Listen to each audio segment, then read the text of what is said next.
and gentlemen, they have funeralized Atatiana Jefferson, and they said hundreds of people showed up to her funeral. It was not at Powder's house because that's not what her father wanted. So, what a sad day. You can't even be in your own damn house. Now, I guess that's the new thing, them gunning us down in our own damn house. I guess that's part of the war. So mourners remember Tatiana Jefferson shining smile after Fort Worth shooting. And as you know, the officer was arrested and he wasn't even in there a damn hour and he was out. Tatiana, the 28-year-old woman, was shot by a police officer in her own home, was remembered on Thursday by family and friends as a loving aunt who overcame difficult circumstances to become the first in her family to graduate from college and had her eyes set on becoming a doctor one day. Hundreds of mourners gathered at the Dallas church to honor Jefferson, whose death became the latest flashpoint in the national conversation about police accountability. There is no police accountability in America.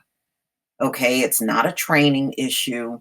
It's none of those things. These are deliberate acts that are being done on us, and you should not be looking at it any other way. And the killing of Black residents by white police officers. Marquise Jefferson, Marquise is her father.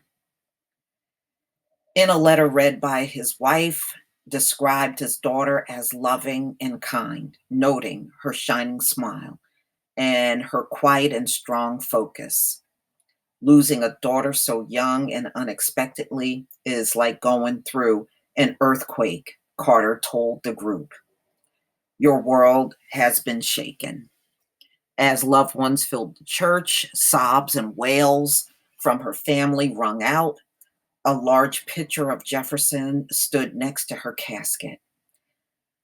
We are here because an amazing lady lived and impacted so many, said Reverend Brian Carter, senior pastor of Concord Church, where Jefferson's funeral was held. So it was a more modest kind of funeral. I don't think her father was into all the flash and big funeral, arena-sized funeral that her mother's side of the family wanted. I think he wanted no part of that. And in a way, I don't blame him. So Tatiana Carter Jefferson, so this is Lee Merritt that put out this tweet, was loved by her community and family. She represented hope over adversity and continues to inspire those who knew her and those who are getting to know her through this tragedy. So this was October 24th, 2019 at 1:05 p.m. Yolanda Carr, Jefferson's mother, praised her daughter, humble boldness, her drive to succeed, and her loving nature. Carr made her remarks in a letter that was read by a pastor. Carr was not at the funeral because she has been in the hospital. That is a shame. Her mother is so sick she can't even be there. You said you were going to change the world, Carr wrote in her letter. I believe you, still will. In an interview on Thursday, Carr said her daughter's life had an outsized effect on many in Fort Worth.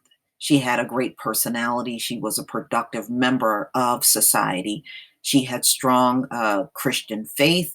She didn't bother anyone, Carr told NPR on a phone interview. Losing her hasn't been easy. Jefferson was a graduate of Xavier University, Louisiana, and was working in pharmaceutical equipment sales at the time of her death. She had hoped to eventually go to medical school to become a physician.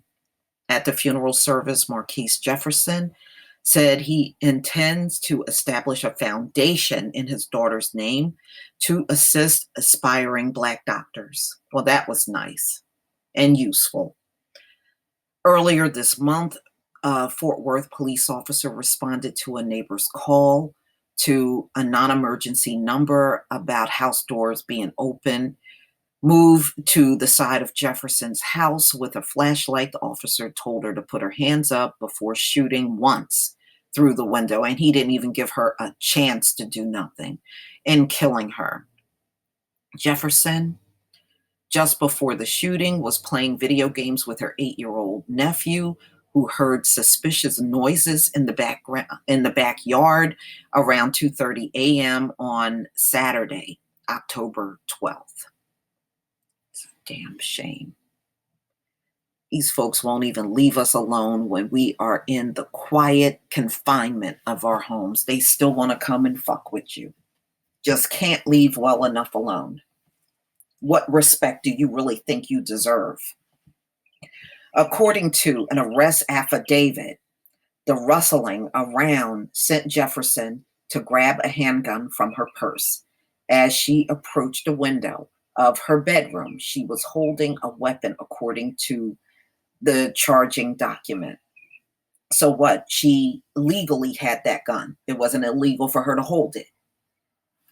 Police have said that Jefferson had the right to arm herself. You damn right she did, if she felt threatened in her own home. Top police officials have said there was absolutely no excuse for the shooting. That's right. I mean, no matter how you look at it, this officer is wrong, and there is no way to right his wrong. I don't care what babbling you do.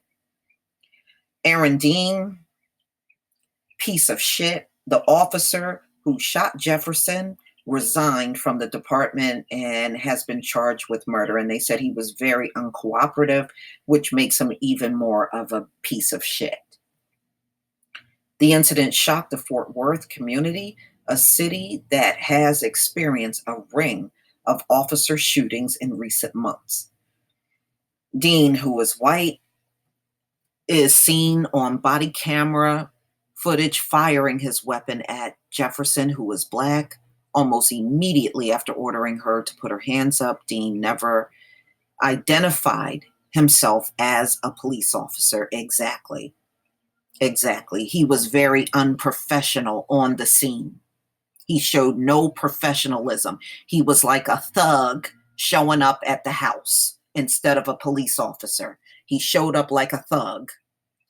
But y'all, please tell me what you think. This is a sad ending to this young, promising young woman who had the right to be here and live her life in peace. And some animal on the Fort Worth Police Department took all of this away from her within milliseconds of showing up on the property. You know, if that's the kind of policing you're going to do, don't police us at all. We'll take nothing. Please leave your comment and subscribe. Don't forget to hit on the notification bell, and I'll see you on the next video. Peace, family.